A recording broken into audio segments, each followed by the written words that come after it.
এই মুহূর্তে একটা পুরাতন ডিভাইস হিসেবে 11 প্রো 256 জিবি ভেরিয়েন্ট আপনারা কিনতে পারবেন 36,000 টাকায়। আইফোন 12 প্রো আপনারা কিনতে পারবেন 43,500 টাকায় এবং আইফোন 13 প্রো আপনারা কিনতে পারবেন 55,000 টাকায়। এবং এই তিনটা ডিভাইস কিন্তু ফারাজি টেকনোলজি এত কম দামে বিক্রি করতেছে, আমার কাছে মনে হলো যে মার্কেটের একটা বেস্ট প্রাইস তারা অফার করতেছে। সো এই তিনটা ডিভাইস থেকে এখন যারা 2025 সালে একটা ডিভাইস কিনতে চাচ্ছেন, বিশেষ করে প্রো আইফোন, তাদের জন্য কোনটা বেটার হবে? ডেফিনেটলি 13 প্রো বেটার হবে 12 প্রো থেকে। তবে কোনটা কতটুকু বেটার এবং কাদের জন্য কোনটা রাইট ডিসিশন হবে বা কোনটা কিনলে কোন জিনিসটা আপনি মিসিং করতেছেন, সেটার বিস্তারিত একটা গাইড আপনারা পেয়ে যাবেন। অর্থাৎ এই তিনটা ডিভাইসের একটা ডিটেইল কম্পারিজন হতে যাচ্ছে, হোক সেটা ক্যামেরা, ব্যাটারি এবং ডিজাইন, ডিসপ্লে তো থাকবেই। সো যেমনটা বলছিলাম যে এই তিনটা ডিভাইস এখন মার্কেটের একটা বেস্ট প্রাইসে ফারাজি টেকনোলজি থেকে আপনারা কিনতে পারবেন। এবং তারা কিন্তু শুধুমাত্র এই ফোন না, যে কোনো ব্র্যান্ড নিউ ফোন অথবা পুরাতন ফোন কিন্তু ভেরি অ্যাফোর্ডেবল প্রাইসে বিক্রি করতেছে। যমুনা ফিউচার পার্কে তাদের শোরুম আছে, আর যারা ঢাকার বাইরে আছেন তারা নিশ্চিন্তে কুরিয়ার করেও কিন্তু তাদের কাছ থেকে প্রোডাক্ট নিয়ে নিতে পারেন। So definitely check them out. এই ভিডিও ডেসক্রিপশনে তাদের বিস্তারিত আমি দিয়ে দিচ্ছি।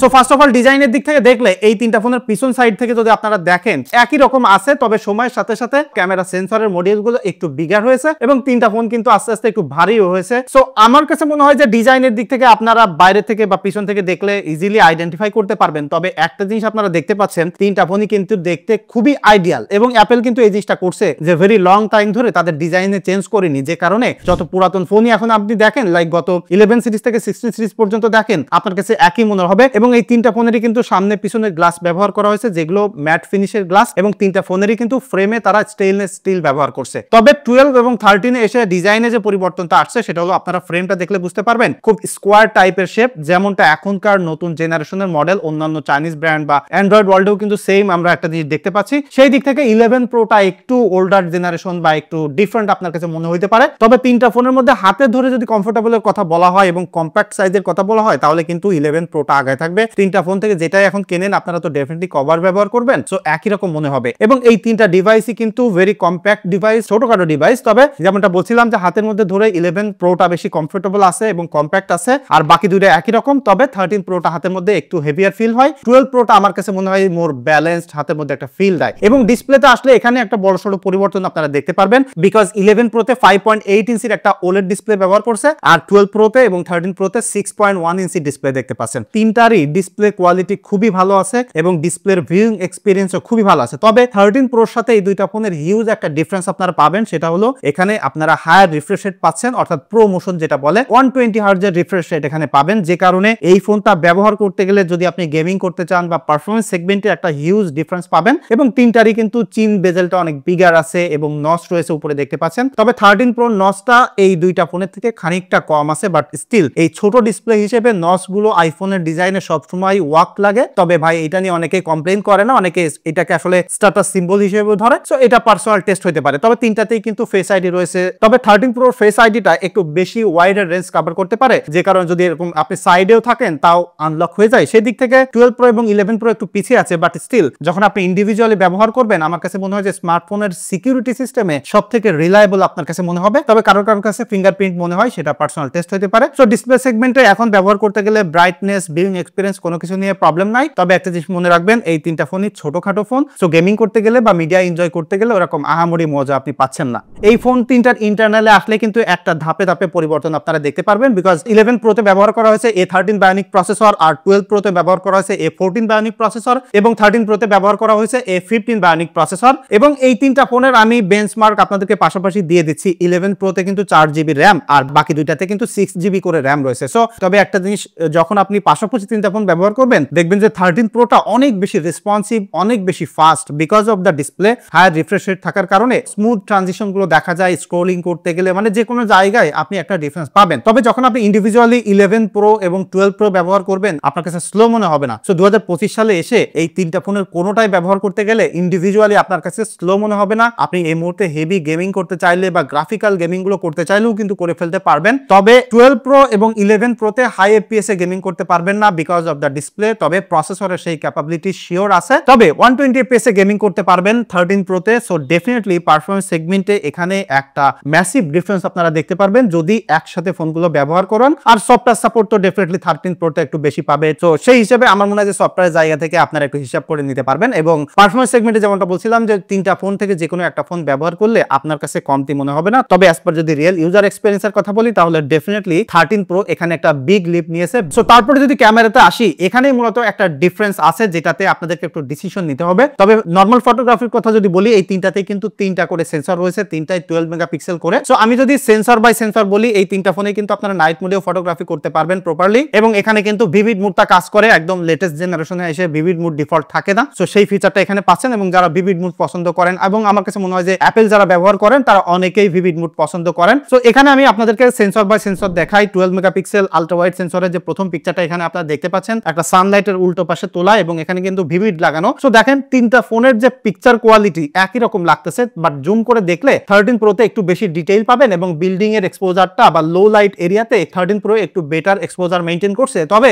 দেখেন তিনটা ফোনের পিকচার দেখে কোনোটাই আপনার কাছে খারাপ মনে হবে না। আমার কাছে মনে হয় যে এখন আপনি যদি এর আগের জেনারেশনও লাইক আইফোন এক্সএসও নেন, দিনের বেলা ছবি তোলেন, ভিভিড লাগান, ইউ উইল লাভ ইট। এবং যে কারণে অ্যাপেলের ডিভাইসগুলো লং টাইম ধরে মানুষ ব্যবহার করতে পারে। সো পরের পিকচারটা একটু দেখাই আপনাদেরকে। এটা রাতের বেলায় ছবি তোলা। সো রাতের বেলায় হচ্ছে কি 11 প্রোটা খানিকটা পিছিয়ে পড়ে কম্পেয়ার টু 13 প্রো এবং 12 প্রো। 12 প্রোতে একটু লেস নয়েজ আছে, এবং 13 প্রোতে মোটামুটি নয়েজ দেখাই যাচ্ছে না বলা যায়। তো সেই হিসেবে যদি রাতের বেলার কথা বলেন, আলট্রা ওয়াইড সেন্সরটা 11 প্রোটা একটু পিছিয়ে থাকে। এবং এখানে আমি একদম দিনের বেলা একটা ছবি তুলছি হিউম্যান সাবজেক্ট রেখে, এখানেও কিন্তু আমি ভিভিড মুড লাগিয়েছি। সো ফেসটা দেখেন 13 প্রোতে একটু বেটার দেখা যাচ্ছে, 12 প্রোতে সামান্য একটু কম, এবং 11 প্রোতে একটু ডার্ক করে ফেলছে। সো জেনারেশনাল আপগ্রেড যেটা এখানে আছে সেটাই কিন্তু দেখতে পাচ্ছেন। তবে আমার কাছে মনে হলো যে যদি আপনি প্রপার লাইটে ছবি তোলেন, তিনটা ফোন থেকে যে কোনো একটা এখন ব্যবহার করলে আপনার কাছে কোনোটা কমতি মনে হবে না। এবং আমার কাছে মনে হয় যে অ্যাপেলের ডিভাইসগুলো যে কারণে আমরা কিনি ফটোগ্রাফির জন্য, সেটা যে কোনো একটা ব্যবহার করলে আপনি ভালো এক্সপিরিয়েন্স পাবেন। এবার যদি মেইন সেন্সরে আসি, এখানেও কিন্তু 12 মেগাপিক্সেল সেন্সর আপনারা দেখতে পাচ্ছেন, এবং এই যে ছবিটা এখানে দেখতে পাচ্ছেন এটা কিন্তু ভিভিড মুড লাগানো না, নরমাল মুডে ছোলা। 13 প্রোতে কিন্তু ফেসটা একদম বেটার ভাবে এক্সপোজ করতে পারছে, 12 প্রো এবং 11 প্রোতে একটু ডার্ক করে ফেলছে। সো এক্ষেত্রে দুইটা জিনিস হতে পারে, একটা জেনারেশনাল আপগ্রেড তো ডেফিনেটলি আছে, তবে আমি যেখানে ছবি তুলছি হালকা একটু ফ্রেম এদিক সেদিক হইলেই কিন্তু ফেসটা ডার্ক হয়ে যাইতে পারে, লাইটটা এলোমেলো হয়ে যাইতে পারে। সো সেই জায়গা থেকে এখানে একটু বেশি আসলে খারাপ মনে হচ্ছে। তবে আই এম শিওর যে এত বেশি ডিফারেন্স আপনারা পাবেন না। তবে ছবি তোলার ক্ষেত্রে আমি যেটা পেয়েছি সেটা আপনাদেরকে দেখানো আমার দায়িত্ব, তাই দেখাইলাম। সো পরের পিকচারটা একটু দেখাই, এরাও কিন্তু নাইট মোডে তোলা। সো নাইট মোডে এখানে আসলে খুব বেশি ডিফারেন্স মনে হচ্ছে না। 11 প্রোতে যেমন আলট্রা ওয়াইড অনেক পিছিয়ে ছিল, সেই জায়গায় মেইন সেন্সরে নয়েজটা অনেক কম ক্যাপচার করছে। সো তিনটাতেই কিন্তু নাইট মোডে ভালো ছবির এক্সপেরিয়েন্স দিচ্ছে। এবং ফাইনালি যে পিকচারটা এখানে দেখতে পাচ্ছেন, এখানে দেখলে আপনারা বুঝতে পারবেন 13 প্রোটা একটু বেটার লাগতেছে, উইচ ইজ নরমাল। তবে তিনটাতেই কোনোটা একদম খারাপ না। এবং 11 প্রোতে যে পিকচারটা দেখতে পাচ্ছেন, সেটা যদি আপনি হালকা একটু এডিট করেন, ফেসটা একটু ব্রাইটনেস বাড়িয়ে দিলে আপনার কাছে কিন্তু ভালো লাগবে। সো ফাইনালি যে জিনিসটা আমি বলতে চাচ্ছি, যদি প্রপার লাইটে ছবি তোলার কথা বলেন এবং নরমাল ফটোগ্রাফির কথা বলেন, তাহলে এই তিনটা ফোন থেকে যে কোনো একটা ব্যবহার করলে আপনি এনজয় করবেন ফর শিওর। এবং এই কারণে যদি 11 প্রো এই মুহূর্তে আপনার হাতে থাকে, আপনার 13 প্রোতে যাওয়ার দরকার নাই, বা যদি এক্সএস ম্যাক্সও ব্যবহার করেন বা এক্সএসও ব্যবহার করেন, তারপরেও আমার মনে হয় যে আপনার আপগ্রেড করে আসার দরকার নাই। তবে ভাই পোর্ট্রেটে যদি আসি, এখানে একটা ডিফারেন্স পাওয়া যাচ্ছে, বিকজ এখানে যে টেলিফটো লেন্সটা রয়েছে সেটাতে কিন্তু একটা ফোকাল লেন্থের ডিফারেন্স রয়েছে। বিশেষ করে 11 প্রো এবং 12 প্রোতে যে টেলিফটো লেন্স রয়েছে তার ফোকাল লেন্থ হলো 52 mm, এবং 13 প্রোতে যেটা রয়েছে সেটা কিন্তু ফোকাল লেন্থ 37 mm দিচ্ছে আপনাকে। সো এখানে আপনি 3x এর পোর্ট্রেট তুলতে পারতেছেন, যেটা কিন্তু পোর্ট্রেট তোলার জন্য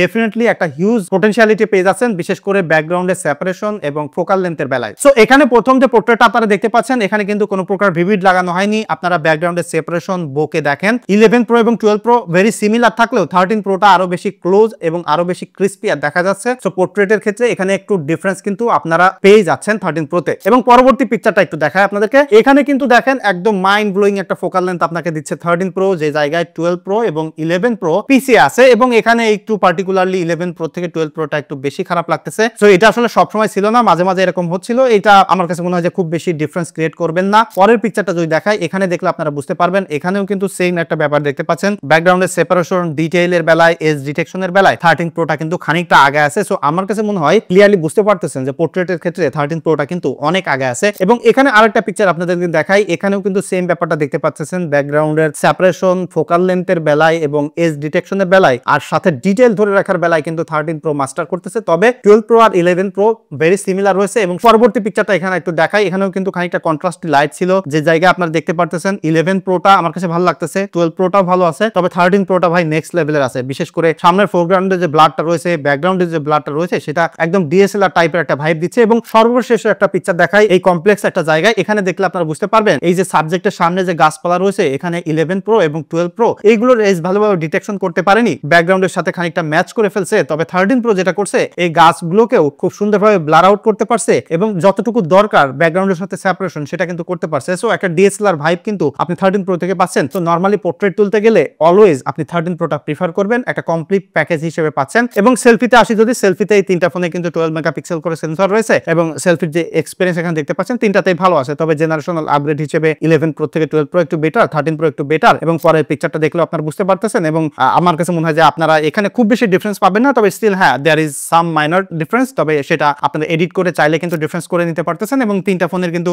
ভিডিও কলিং এর এক্সপেরিয়েন্স ভালো আছে আর নর্মাল কলিং এক্সপেরিয়েন্স তো রয়েছে। সো সেই হিসেবে সেলফি ক্যামেরা নিয়ে খুব বেশি আসলে ডিফারেন্স ক্রিয়েট করার প্রয়োজন হবে না, এখানে ঠিকঠাক আছে। এবং ফাইনালি টেলিফটো লেন্সের নর্মাল ফটোগ্রাফির কথা যদি বলি, এখানে ফোকাল লেন্থ দেখে আপনারা বুঝতে পারতেছেন 13 প্রো কত ক্লোজার আছে এবং ডিটেইলের বেলায় তিনটা ফোনই ভেরি সিমিলার। আমার কাছে খুব বেশি যে ডিফারেন্স লাগতেছে তা কিন্তু নয়, তবে হ্যাঁ 13 প্রো যেটা হচ্ছে যে এক্সট্রা জুম করার ক্যাপাবিলিটি রয়েছে। পরের পিকচারটা একটু দেখায়, এখানে হিউম্যান সাবজেক্ট তোলা, সো এই জায়গায় হিউম্যানের স্ক্রিনটাকে এবং সাবজেক্টকে প্রায়োরিটি দিয়ে ভালোভাবে তুলতে পারছে এবং এখানে কিন্তু ভিভিড লাগানো আছে। সো 12 প্রোটা একটু জ্বলাই ফেলছে, 11 প্রোটা আবার একটু ব্যালেন্স আছে, 13 প্রোটা বেটার লাগতেছে। এবং একদম সর্বশেষ যে পিকচারটা এখানে আপনারা দেখতে পাচ্ছেন, এটা দেখলে বুঝতে পারবেন বিল্ডিং এর বেলা এখানে আবার 12 প্রোটা একটু বেটার করছে, 11 প্রোটা মোটামুটি ভালোই করছে, 13 প্রোটা একটু ডার্ক করে ফেলছে। সো এক্ষেত্রে যেটা বলছিলাম যে সবসময় আসলে একই জায়গায় একই অ্যাঙ্গেল থেকে তো ছবি তোলা যায় না, যেহেতু হাতে তুলছি। সো এদিক সেদিক হইতে পারে, তবে একটা জিনিস শিওর থাকেন যে জুম করার ক্যাপাবিলিটি এবং জেনারেশনাল আপগ্রেড হিসেবে 13 প্রোটা একটু বেটার আছে। তবে most of the time normal ফটোগ্রাফির ক্ষেত্রে একই রকম আছে, তবে স্পেসিফিক্যালি পোর্ট্রেটের ক্ষেত্রে 13 প্রোটা কিন্তু খুব ভালোভাবে একটা লিড নিচ্ছে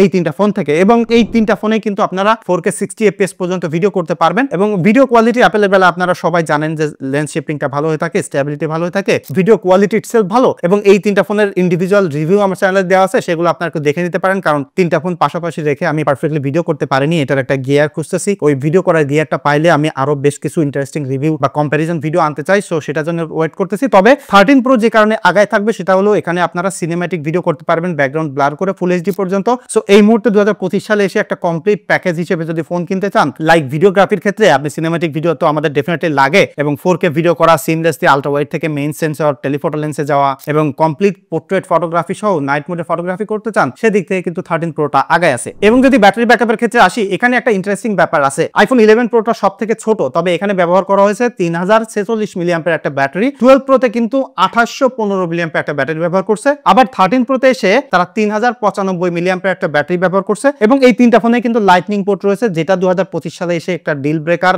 লাইটনিং পোর্ট। সো এখন কোথাও গেলে আপনাকে এটার কেবল নিয়ে ঘুরে বেড়াইতে হবে, তবে তিনটা ফোনেই কিন্তু ফাস্ট চার্জ সাপোর্ট করে, ওয়্যারলেস চার্জ আছে। সো সেই জায়গা থেকে আসলে ফিচার মিসিং নাই। আমি এই তিনটা ফোন পাশাপাশি ব্যাটারি ব্যাকআপ টেস্ট করছি। সো 11 প্রোতে একটানা 1 ঘন্টা হেভি ইউজে 39% ব্যাটারি ড্রেন করছে, আর 12 প্রোতে 40% এবং 13 প্রোতে 34%। সো 13 প্রোর ব্যাটারি এফিসিয়েন্সি একটু বেটার আছে, এইটা এখন ব্যবহার করলে অ্যারাউন্ড 6-7 ঘন্টা স্ক্রিন অন টাইম আপনারা পেয়ে যাবেন। এবং যদি 12 প্রো ব্যবহার করেন তাহলে সেক্ষেত্রে একটু কম হবে, লাইক 5 থেকে 5.5 ঘন্টা। আমি গতকালকে এটার একটা ব্যাটারি টেস্ট দিয়েছি রিয়েল লাইফ, সেখানে 5 ঘন্টা 56 মিনিট পেয়েছি। তো ডেইলি লাইফে ব্যবহার করলে এটা একটু আসলে এদিক সেদিক হইতে পারে, তবে ব্যাটারি ব্যাকআপের দিক থেকে আসলে 13 প্রো আগে থাকবে। এবং 11 প্রোটাও কিন্তু খুবই ভালো ব্যাটারি ব্যাকআপ প্রোভাইড করে, এটা অ্যারাউন্ড 5 থেকে 5.5 ঘন্টা 6 ঘন্টার মতো স্ক্রিন অন টাইম পেয়ে যাবেন, কাইন্ড অফ আপনার এই 12 প্রোর মতোই। সো তিনটা ফোনেই ব্যাটারি ব্যাকআপ এখন মোটামুটি সিমিলার কোয়ালিটির আছে, তবে 13 প্রোটা একটু বেটার জুস আপনাকে দিচ্ছে। তবে নর্মাল ইউজার হলে, অফিসিয়াল ইউজার হলে তিনটা ফোনের কোনোটাই প্রবলেম হবে না। সো এটাই ছিল মূলত এই তিনটা ফোনের আমার ডিটেইল ফাইন্ডিংস। এবং এখানে যদি আপনারা কোনো ফোন ব্যবহার করেন সেটা ডেফিনেটলি কমেন্ট করে জানাতে পারেন আপনাদের এক্সপিরিয়েন্স। তবে